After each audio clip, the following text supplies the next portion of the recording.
Tetapi meskipun kita beribadah dari rumah, merayakan Paskah dari rumah, tetapi kita yakin Tuhan Yesus hadir di rumah kita masing-masing. Puji Tuhan, kasih-Nya, kuasa-Nya ada bagi kita semua. Puji Tuhan.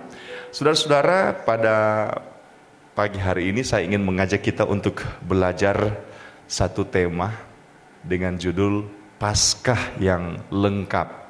Jadi tema firman Tuhan di pagi hari ini ialah Paskah yang lengkap. Istilah Paskah sudah banyak kali kita dengarkan. Kalau dia orang Kristen sejak kecil atau sejak lahir, pastilah istilah ini sudah didengarkan di awal-awal kehidupannya. Karena istilah Paskah adalah istilah yang sangat familiar. Bahkan Paskah merupakan salah satu dari perayaan hari raya orang Kristen yang diperingati secara luas dan diperingati secara sungguh-sungguh. Selain Natal tentunya saudara-saudara. Jadi saudara-saudara, istilah Paskah itu sudah dikenal, diketahui oleh banyak orang Kristen. Mungkin juga ada banyak orang non-Kristen yang mendengar istilah Paskah. Tetapi pada pagi hari ini saya ingin kita akan belajar kembali untuk istilah Paskah ini. Dan saya sekali lagi berikan judul Paskah yang lengkap. Saya berharap kita semua bisa mendapatkan berkat Tuhan melalui kebenaran firman Tuhan di pagi hari ini. Puji Tuhan. Kita akan mulai dengan membaca Alkitab di dalam kitab 1 Korintus pasal 15. 1 Korintus pasal 15 ayatnya yang ketiga dan ayatnya yang keempat. Saya mengajak kita untuk berdiri dimanapun saudara berada. Mari kita berdiri. 1 Korintus pasal 15 ayat 3 dan 4. Kita akan baca pernyataan Rasul Paulus kepada jemaat Tuhan di Korintus.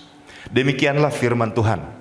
Sebab yang sangat penting telah kusampaikan kepadamu, yaitu apa yang telah kuterima sendiri, ialah bahwa Kristus telah mati karena dosa-dosa kita sesuai dengan kitab suci, bahwa Ia telah dikuburkan dan bahwa Ia telah dibangkitkan pada hari yang ketiga sesuai dengan kitab suci. Puji Tuhan, disilahkan duduk.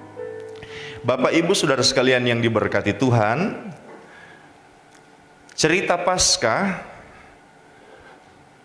kita bisa ketahui, bisa pahami, atau cerita itu dikisahkan di dalam Alkitab. Dan kita tahu bersama Alkitab kita ada dua perjanjian, yaitu perjanjian lama dan perjanjian baru. Nah, kisah Paskah atau cerita Paskah dikisahkan di dalam dua perjanjian, baik perjanjian lama maupun perjanjian baru. Meskipun kisah Paskah dalam perjanjian lama itu dalam bentuk simbol, kebanyakan dalam bentuk simbol, dan perjanjian baru kisah Paskah dikisahkan dalam bentuk sebuah realita. Namun untuk memahami Paskah yang lengkap, kita perlu memahami kisahnya berdasarkan informasi yang dituliskan Alkitab, baik di dalam perjanjian lama maupun perjanjian baru. Nah saudara-saudara, saya akan mulai mengajak kita untuk melihat kisah Paskah dalam perjanjian lama. Ada banyak hal yang tentunya bisa kita lihat dalam perjanjian lama, tetapi cerita Paskah itu dimulai di dalam kitab Keluaran. Coba kita buka dalam Keluaran pasal 12. Keluaran pasal 12 ayat 23 sampai ayat yang ke-27.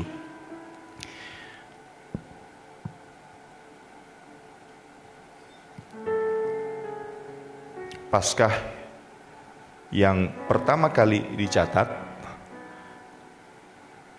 atau pertama kali ditulis muncul dalam kitab Keluaran ketika orang Israel akan dibebaskan Tuhan dari Mesir untuk menuju ke tanah Kanaan. Saya akan bacakan ayat 23. Maaf, ayat 21 kita akan baca. Lalu Musa memanggil semua tua-tua Israel serta berkata kepada mereka, "Pergilah, ambillah kambing domba untuk kaummu dan sembelihlah anak domba Paskah. Kemudian kamu harus mengambil seikat hisop dan mencelupkannya dalam darah yang ada dalam sebuah pasu, dan darah itu kamu harus sapukan pada ambang atas dan pada kedua tiang pintu. Seorang pun dari kamu tidak boleh keluar pintu rumahnya sampai pagi. Dan Tuhan akan menjalani Mesir untuk menulahinya. Apabila ia melihat darah pada ambang atas dan pada kedua tiang pintu itu, maka Tuhan akan melewati pintu itu dan tidak membiarkan pemusnah masuk ke dalam rumahmu untuk menulahi. Kamu harus memegang ini sebagai ketetapan sampai selama-lamanya bagimu dan bagi anak-anakmu. Dan apabila kamu tiba di negeri yang akan diberikan Tuhan kepadamu, seperti yang difirmankannya, maka kamu harus pelihara ibadah ini. Dan apabila anak-anakmu berkata kepadamu, apakah artinya ibadahmu ini? Maka haruslah kamu berkata, itulah korban Paskah bagi Tuhan yang melewati rumah-rumah orang Israel di Mesir ketika ia menulahi orang Mesir, tetapi menyelamatkan rumah-rumah kita. Lalu berlututlah bangsa itu dan sujud menyembah. Nah, kisah Paskah pertama kali ditulis dalam kitab Keluaran, dan kisah ini berkaitan dengan bagaimana Tuhan membebaskan orang Israel dari penjajahan bangsa Mesir. Ada 10 tulah yang Tuhan sudah luaskan, 9 tulah di awal, tetapi Firaun bersikeras untuk menahan bangsa Israel. Firaun berkeras hati tidak membiarkan orang Israel keluar dari tanah Mesir. Tetapi saudara-saudara, tulah terakhir adalah tulah pamungkas yang tidak bisa tidak memaksa Firaun untuk membebaskan bangsa Israel. Dan tulah yang terakhir ialah Tuhan akan meluaskan pemusnah. Saudara-saudara, ada kata pemusnah. Bahasa hamba-hamba Tuhan dulu, malaikat maut yang Tuhan izinkan. Nah, pemusnah ini akan membunuh anak-anak sulung di Mesir. Tidak seperti tulah-tulah lain yang hanya orang Mesir yang akan kena. Tapi tulah ini beda. Kalau tulah-tulah lain, rata-rata di daerah Mesir kena tulah. Di lokasi orang Israel, di tanah Goshen tidak ada. Tetapi tulah ini beda. Tulah ini, siapapun yang ada di tanah Mesir akan kena. Haleluya. Saudara-saudara, kita harus paham ya. Ada kalanya Tuhan mungkin meluaskan tulah hanya kepada orang-orang yang tidak mengenal Tuhan. Tetapi ada saatnya tulah itu terjadi bahkan di tengah-tengah tempat kediaman anak-anak Tuhan. Tetapi puji Tuhan, kepada anak-anak Tuhan ada penawarnya. Jadi kalau orang Mesir tidak ada penawar, tetapi anak-anak Tuhan ada penawar. Orang Israel mereka tinggal di tanah Goshen. Tanah Goshen itu daerah Mesir. Dan tulah terakhir ini juga akan melalui tanah Goshen. Nah, saudara-saudara, bagaimana cara supaya orang Israel luput dari tulah terakhir? Luput dari malaikat maut yang diizinkan Tuhan. Luput dari pemusnah itu. Alkitab katakan orang Israel harus menyembelih domba Paskah.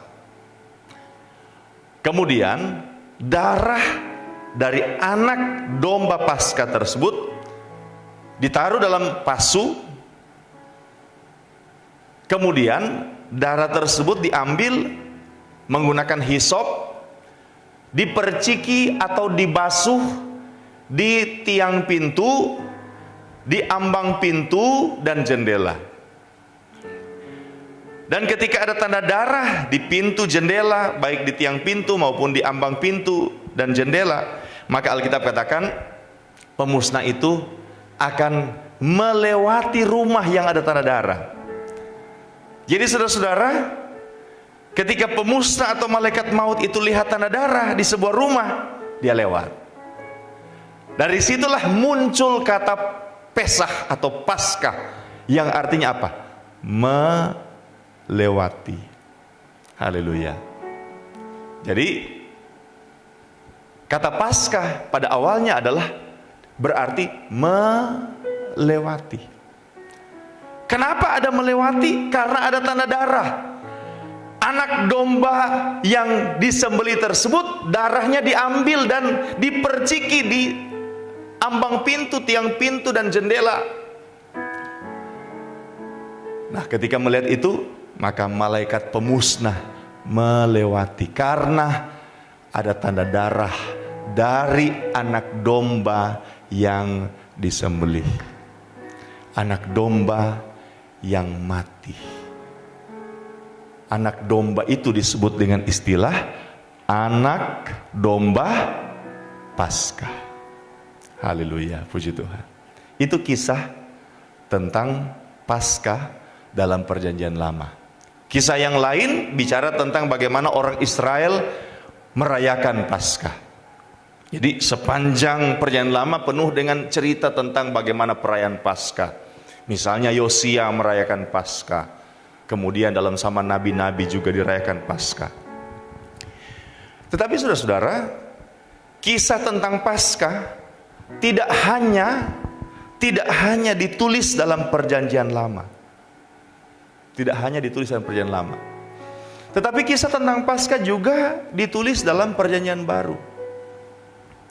Sebelum saya akan menyampaikan kisah Paskah dalam Perjanjian Baru, saudara, mungkin ini agak apa ya, saudara? Agak sepertinya tidak sinkron.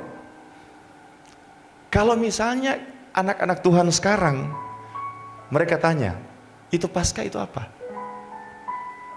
Pasti anak-anak Tuhan sekarang akan bilang, oh, Paskah kemenangan. Ya kan? Paskah kemenangan. Paskah itu apa? Paskah itu kebangkitan. Itu kata anak-anak Tuhan sekarang bicara tentang Paskah. Tetapi saudara-saudara, mengapa saya katakan tidak sinkron?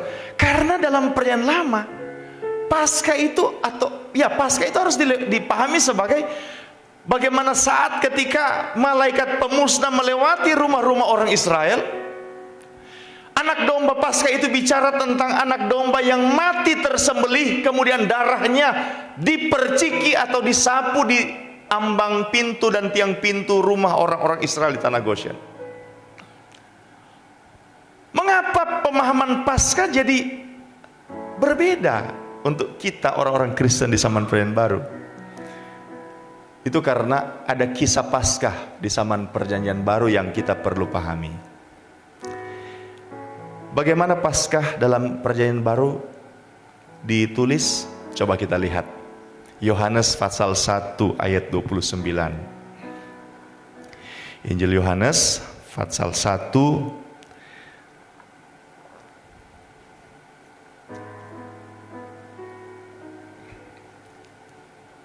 ayat 29. Pada keesokan harinya Yohanes melihat Yesus datang kepadanya dan ia berkata, lihatlah anak domba Allah yang menghapus dosa dunia. Katakan amin. Lihatlah anak domba Allah yang menghapus dosa dunia. Ayat 35. Pada keesokan harinya, Yohanes berdiri di situ pula dengan 2 orang muridnya, ayat 36, dan ketika ia melihat Yesus lewat, ia berkata, lihatlah anak domba Allah. Katakan amin, saudara. Kisah tentang anak domba Paskah dalam Perjanjian Lama bicara tentang anak domba betul, bukan simbol, bukan bicara tentang orang yang dijuluki domba, bukan. Dalam Perjanjian Lama itu memang anak domba, tetapi itu adalah sebuah simbol yang kemudian diterangkan oleh Yohanes Pembaptis sebagai Tuhan Yesus. Tuhan Yesus adalah anak domba Allah. Nah, anak domba Allah ini, saudara-saudara, diceritakan dengan lebih lengkap apa yang dia kerjakan bagi orang Kristen, bagi orang percaya. Di dalam pembacaan firman yang sudah kita baca tadi, dalam 1 Korintus pasal 15 ayat 3 dan ayat yang keempat. Ini anak domba Allah yang disebut oleh Yohanes Pembaptis. Anak domba itu dijelaskan oleh Rasul Paulus dalam 1 Korintus 15 ayat 3 dan 4. Sebab yang sangat penting telah kusampaikan kepadamu, yaitu apa yang telah kuterima sendiri, ialah bahwa Kristus, siapa Kristus? Anak domba Allah. Bahwa Kristus atau bahwa anak domba Allah itu telah mati karena dosa-dosa kita sesuai dengan kitab suci. Tetapi kisah tentang anak domba Allah itu tidak stop di situ. Tidak berhenti di situ. Kisah tentang anak domba Allah itu dilanjutkan oleh Rasul Paulus. Dikatakan begini, bahwa ia telah dikuburkan dan bahwa ia telah dibangkitkan pada hari yang ketiga sesuai dengan kitab suci. Kisah tentang anak domba Allah itu tidak berhenti sampai kepada kematiannya. Tetapi kisah tentang anak domba Allah itu berlanjut sampai pada kebangkitannya. Kalau saudara baca dalam ayat-ayat selanjutnya, dikatakan bahwa anak domba Allah itu menampakkan diri kepada Kefas dan kepada ke-12 murid yang lain.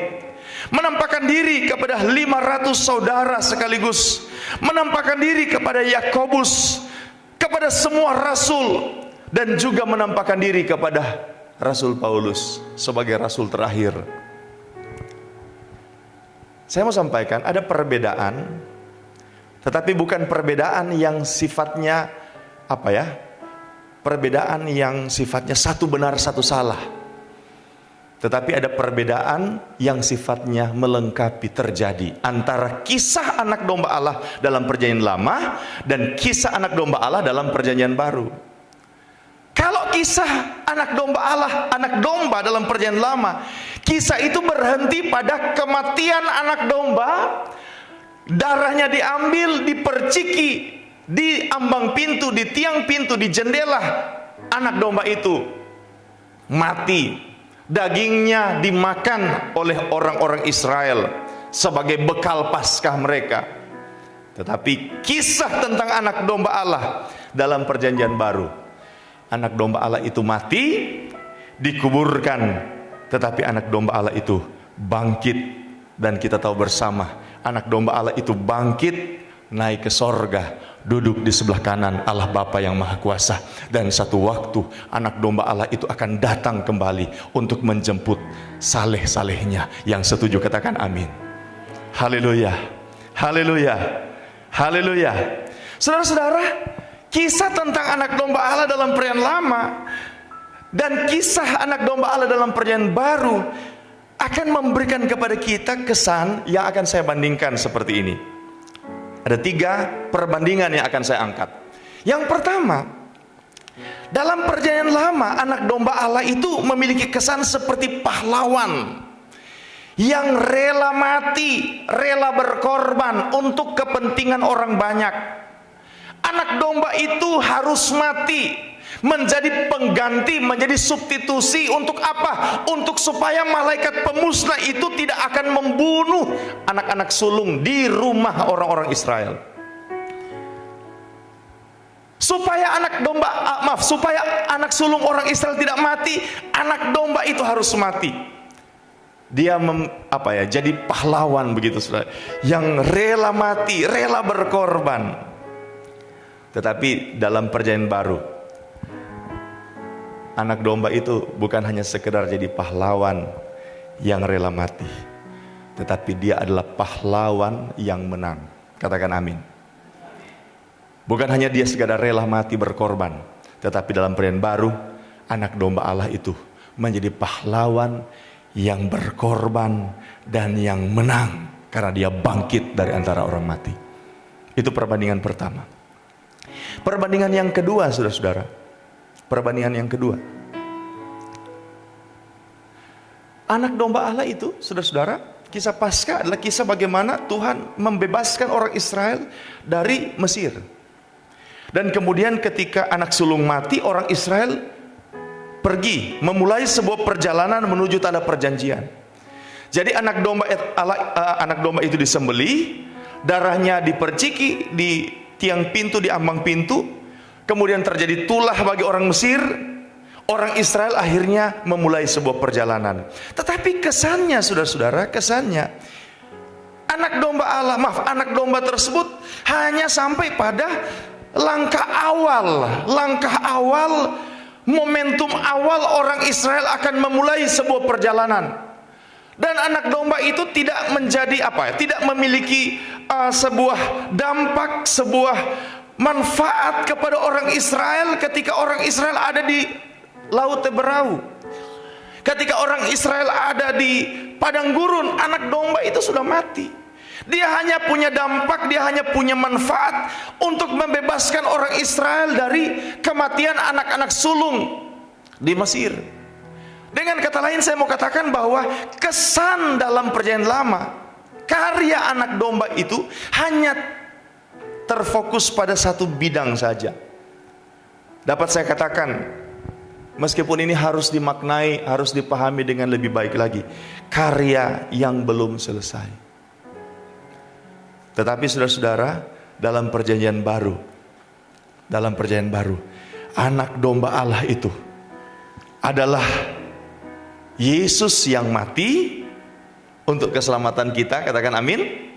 Tetapi dia juga adalah anak domba yang bangkit, yang menang, yang mengalahkan kuasa maut.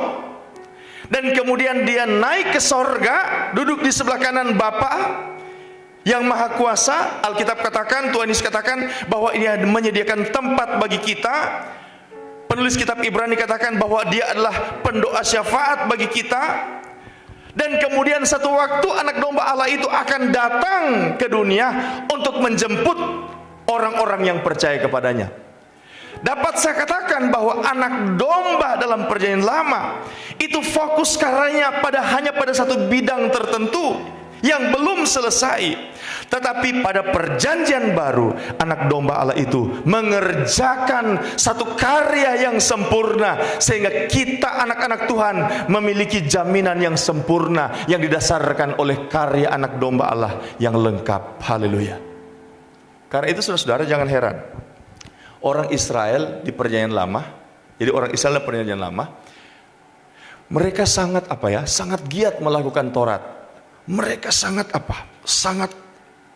bersungguh-sungguh melakukan Taurat. Kalau kita baca pengalaman Rasul Paulus katakan bahwa dia melakukan Taurat hebat sekali. Dia puasa, dia bikin ini. Orang Farisi itu puasa 2 kali seminggu, kasih persepuluhan. Hebat sekali, mereka giat sekali. Rasul Paulus katakan dia memberi kesaksian bahwa orang-orang Israel itu giat bersungguh-sungguh melakukan hukum Taurat. Penekanannya pada upaya manusia. Tetapi kalau kita anak-anak Tuhan, karena kita mendasarkan iman kita pada karya yang sempurna, bukan hanya terbatas pada karya anak domba yang berkorban, tetapi karya anak domba Allah yang berkorban, mati dan bangkit naik ke surga, dan satu waktu akan datang kembali. Maka perbuatan iman kita, minta maaf saya mau katakan saat ini, agak berbeda dengan aplikasi iman orang Israel. Orang Israel sangat berfokus pada usaha perbuatan saja. Tetapi anak-anak Tuhan di era perjanjian baru, aplikasi iman kita lebih lengkap lagi. Ada perbuatan, ada ketaatan, ada kesetiaan, tetapi juga ada ucapan syukur kepada Tuhan. Ada syukur. Kenapa? Karena dia telah mengerjakan karya yang lengkap. Kemudian di hati kita tidak seperti orang Israel yang terus-menerus dilanda ketakutan. Jangan sampai ketaatan mereka tidak lengkap. Jangan sampai ketaatan mereka tidak sempurna. Jangan sampai ketaatan mereka tidak berhasil membawa mereka untuk mengalami keselamatan. Tetapi anak-anak Tuhan di zaman perjanjian baru, kita taat, kita setia, kita bersyukur, tetapi kita juga diliputi sukacita. Kenapa? Karena Dia memberi jaminan yang pasti bagi kehidupan kita. Yang setuju katakan amin. Haleluya, puji Tuhan. Haleluya, puji Tuhan. Perbandingan yang ketiga, kisah Paskah, kisah anak domba Paskah dalam perjanjian lama, itu menyediakan berkat masa kini. Berkat pemeliharaan dari kematian yang sifatnya jasmani. Ketika anak domba Paskah disembelih, darahnya diperciki di ambang pintu rumah, maka malaikat pemusnah, malaikat maut tidak akan menulahi rumah orang Israel. Ada keluputan atas kematian fisik, tetapi puji Tuhan, dalam perjanjian baru, anak domba Allah itu ketika dia mati, Rasul Petrus katakan, dia turun, dia pergi untuk memberitakan Injil, memproklamirkan kabar kesukaan sekaligus kemenangannya atas dosa. Rasul Petrus katakan kepada roh-roh yang pada waktu Nuh tidak taat, di mana ini? Di Tartarus, saudara-saudara.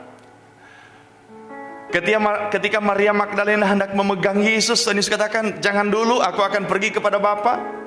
Artinya apa, saudara-saudara? Artinya kematian anak domba Paskah zaman perjanjian lama hanya berhasil membebaskan orang Israel dari kematian jasmani, kematian fisik. Tetapi kematian anak domba Allah pada zaman perjanjian baru tujuannya apa?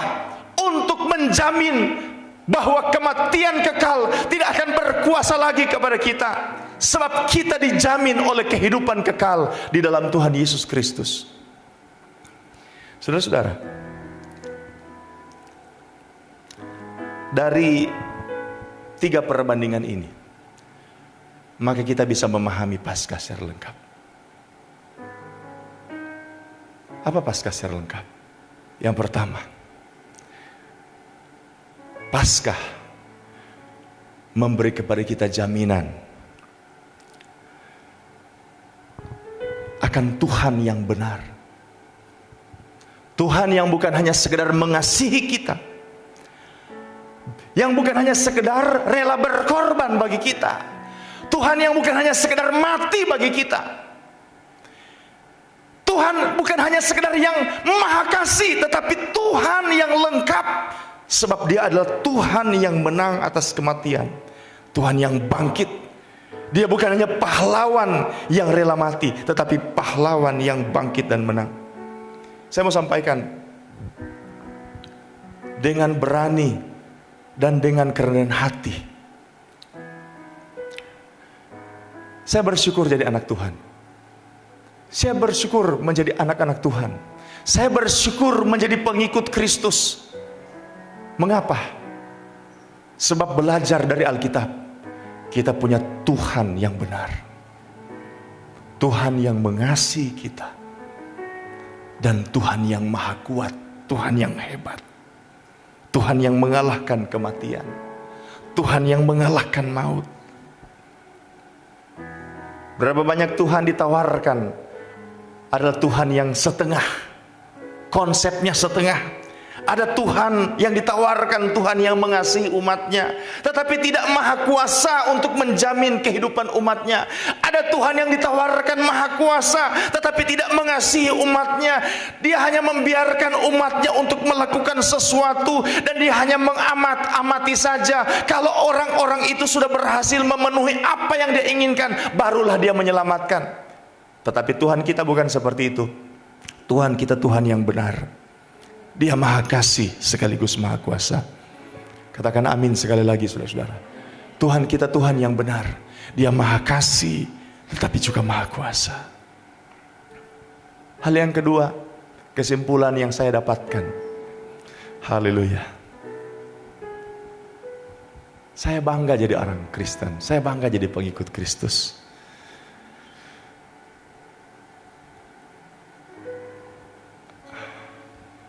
Karena dalam kekristenan, saya memang dituntut untuk setia. Saya dituntut untuk taat. Tetapi saudara-saudara, tuntutan untuk taat dalam kekristenan itu tidak digerakkan oleh ketakutan. Tuntutan untuk memenuhi hukum Tuhan tidak digerakkan oleh ketakutan nanti Tuhan akan murka dan sebagainya. Tetapi ketaatan kita orang Kristen didasarkan bukan hanya pada Allah yang hebat, tetapi Allah yang sudah menjamin kita secara sempurna. Sehingga anak-anak Tuhan, orang-orang Kristen itu menjalani kehidupan iman yang taat dalam suatu sukacita dan damai sejahtera yang dikerjakan Roh Kudus. Saya beribadah. Ibadah bukan sesuatu yang menakutkan, tetapi ibadah merupakan satu sukacita. Saya memberi, melayani Tuhan, mau berkorban, tetapi saya tidak merasa dituntut untuk melakukan itu. Sebab kalau saya tidak memberi sesuatu, maka saya akan mendapatkan ganjaran konsekuensi yang menghancurkan saya. Tidak. Saya memberi karena saya mengasihi Tuhan. Saya memberi dalam sebuah sukacita. Saudara-saudara, gereja punya berbagai cara, punya berbagai metode dan kebijakan. Bagaimana cara anak-anak Tuhan memberi, baik memberi persembahan, memberi korban persepuluhan, korban tatangan, korban syukur. Saya menghormati cara tiap-tiap gereja, cara dan kebijakan tiap-tiap hamba-hamba Tuhan. Tetapi saudara-saudara, saya pribadi yang saya tahu, memberi itu sukacita. Mempersembahkan korban kepada Tuhan itu sukacita. Bahkan lebih drastis lagi saya mau sampaikan, jangan beri kalau engkau tidak punya sukacita. Jangan beri kalau engkau kehilangan damai. Tetapi berilah ketika engkau punya sukacita. Pemberian dalam kekristenan itu bukan sebuah tuntutan, tetapi sebuah kebahagiaan. Anak-anak Tuhan yang memberi seharusnya anak-anak Tuhan yang bersukacita, karena dia diberi kesempatan untuk memberi sesuatu bagi Tuhan yang hebat, yang maha kaya. Berapa banyak anak-anak Tuhan memberi sesuatu terkesan bahwa Tuhan memerlukan uang. Saudara, maaf, Tuhan punya kekayaan. Dia pencipta langit bumi, apanya yang kurang bagi Tuhan? Haleluya, haleluya. Kalau kita memberi, hati kita diliputi sukacita. Ada orang-orang melayani sepertinya terpaksa. Oh, dia harus melayani, terpaksa dia melayani, dipaksa untuk melayani. Tapi saya mau sampaikan dalam kekristenan, karena Kristus anak domba Allah, anak domba Paskah itu sudah berkorban, sudah mati, sudah bangkit naik ke sorga, menjamin kehidupan kita secara lengkap, secara sempurna. Saya mau sampaikan begini, saudara-saudara, kalau karya Kristus itu sudah sempurna, apanya lagi dari kita yang harus diberikan untuk menambahkan kesempurnaannya? Tidak ada. Saya kasih contoh, saudara-saudara, saya kasih contoh untuk kesimpulan yang kedua ini. Misalnya ada seorang pelukis hebat, pelukis terkenal. Dia mulai melukis satu lukisan, dia lukis. Dan kemudian lukisan itu akhirnya setelah beberapa waktu, setelah mengerahkan seluruh kemampuannya, si pelukis tersebut berhasil menyelesaikan lukisannya secara sempurna. Dan lukisannya itu menjadi sebuah lukisan yang sangat hebat, sangat artistik, sangat sempurna. Sekarang saya mau tanya saudara-saudara, kira-kira ini, kalau lukisan yang sudah sempurna ini kemudian kita diberikan kuas, ada tinta, dan kita diperkenankan untuk menambahkan coretan kita, kepada lukisan yang sempurna tersebut, lukisan tersebut akan jadi apa? Akan makin sempurna atau rusak? Akan jadi apa, saudara-saudara? Maaf, lukisan yang sempurna tersebut akan justru jadi rusak. Karena ada tambahan dari orang yang tidak terlalu paham, tidak terlalu ahli untuk melukis. Si ahli telah melukis lukisan yang sempurna. Kalau saya tambahkan, rusak justru. Saya mau sampaikan, karya penyelamatan oleh anak domba Allah sempurna. Katakan amin, saudara-saudara. Lalu sekarang, apanya yang harus kita tambahkan? Perbuatan kita, pemberian kita, pelayanan kita. Saya mau sampaikan, justru sebenarnya karya itu akan rusak kalau ditambahkan dengan perbuatan, pemberian atau pelayanan kita.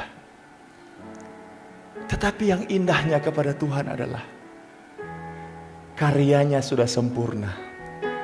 Dia mengizinkan anak-anaknya untuk ikut serta dalam karyanya yang sempurna tersebut.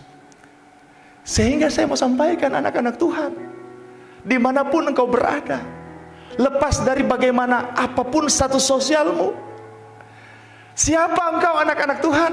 Apakah engkau orang susah? Apakah orang kaya sekalipun? Apakah engkau orang yang tidak bertalenta atau orang yang bertalenta sehebat apapun? Kalau engkau dilibatkan dalam pekerjaan Tuhan yang sempurna, seharusnya engkau lakukan itu dengan syukur. Seharusnya engkau lakukan itu dengan penuh sukacita. Seharusnya engkau lakukan itu dengan kepala yang mungkin tertunduk sambil juga bangga. Wow, saya dilibatkan untuk memberi dalam pekerjaan Tuhan. Saya dilibatkan untuk melayani Tuhan. Saya dilibatkan untuk melakukan sesuatu bagi Tuhan. Tidak ada anak-anak Tuhan yang merasa sombong kalau bisa memberi bagi Tuhan. Tidak ada anak-anak Tuhan yang merasa sombong dan merasa terlalu berarti ketika diberikan kesempatan melayani Tuhan. Tidak ada. Kenapa? Karyanya sudah sempurna. Puji Tuhan, Dia beri kesempatan bagi kita untuk terlibat dalam karyanya itu. Haleluya. Haleluya.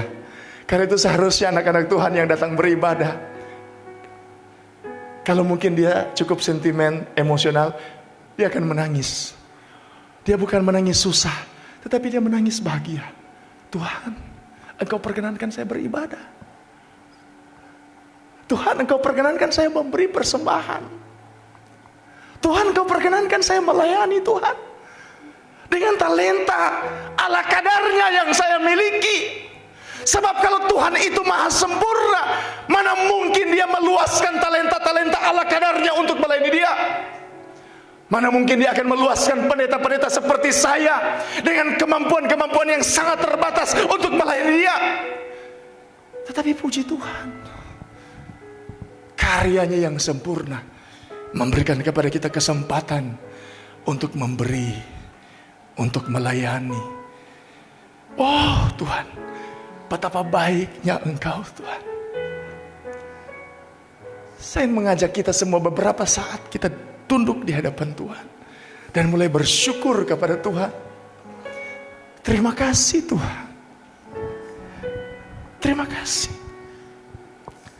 Anak domba Paskah dalam perjanjian lama melakukan karya yang belum selesai. Orang Israel harus berjuang, harus melewati padang gurun, melewati laut Teberau, harus berjuang mengalahkan bangsa Amalek. Tetapi kepada kita gereja Tuhan di perjanjian baru, anak domba Allah itu sudah mengerjakan dengan sempurna. Tetapi indah sekali, ajaib sekali, Dia masih meluaskan kita. Dia masih memanggil kita terlibat. Mari anakku, engkau bisa memberi dalam pekerjaan Tuhan. Engkau bisa melayani dalam pekerjaan Tuhan. Karya yang sempurna itu, Allah kita yang baik merelakan karyanya yang sempurna itu. Kadang-kadang dikotori oleh kelemahan, kekurangan, keterbatasan kita.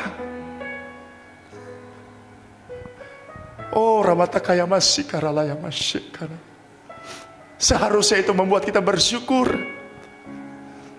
Anak-anak Tuhan yang cinta Tuhan, ketika engkau memberi persembahan, jangan ada mata muka yang dengan hebat, dengan pongah menengadah ke atas sambil berkata, oh Tuhan, ini persembahanku, saya punya banyak, saya memberi banyak. Tidak. Tetapi dia menundukkan diri ketika dia memberi persembahan, dan dia berkata, hanya ini Tuhan persembahanku. I love you so much God, I love you so much. Aku memberi karena aku mengasihi Engkau Tuhan. Aku melayani karena aku mengasihi Engkau.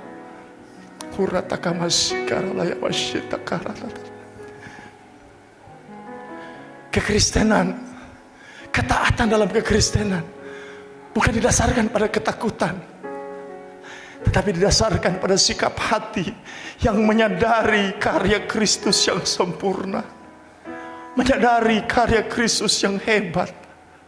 Oh haleluya, haleluya, puji Tuhan. Dimanapun engkau berada, seharusnya pesan ini membungkus hatimu untuk jadi orang-orang Kristen yang rendah hati. Pesan ini seharusnya membungkus hati dan pikiran kita untuk menjadi orang-orang Kristen yang sungguh-sungguh, orang-orang Kristen yang termotivasi dan terdorong untuk melakukan yang terbaik bagi Tuhan.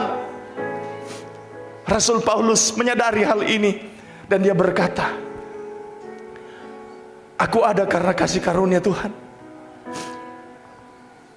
dan kasih karunia yang dianugerahkannya kepadaku tidak sia-sia. Sebaliknya, aku telah bekerja lebih keras daripada mereka semua. Orang yang menyadari kasih karunia Tuhan yang sempurna akan mendorong dia dengan dorongan yang kudus untuk memberi yang terbaik bagi Tuhan. Oh haleluya. Karya terbesar dalam hidupku, pengorbananmu yang selamatkanku.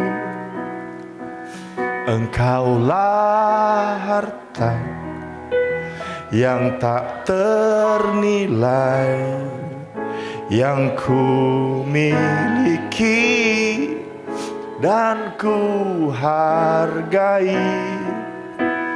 Yesus, Engkau ku kagumi. Anak domba Paskah dalam perjanjian baru adalah anak domba yang mengerjakan Paskah yang lengkap. Dia pahlawan yang rela berkorban, tetapi juga pahlawan yang menang. Dia mengerjakan karya yang lengkap, sempurna, dan selesai. Dan dia kerjakan itu untuk memberkati kita, untuk semua keperluan kita di masa kini dan masa yang akan datang. Biarlah Paskah, meskipun kita rayakan dari rumah pada saat sekarang, akan membawa kita pada satu pemahaman yang lebih lengkap, sehingga kita mengaplikasikan iman yang lengkap, yang benar, dan yang tulus di hadapan Tuhan. Haleluya.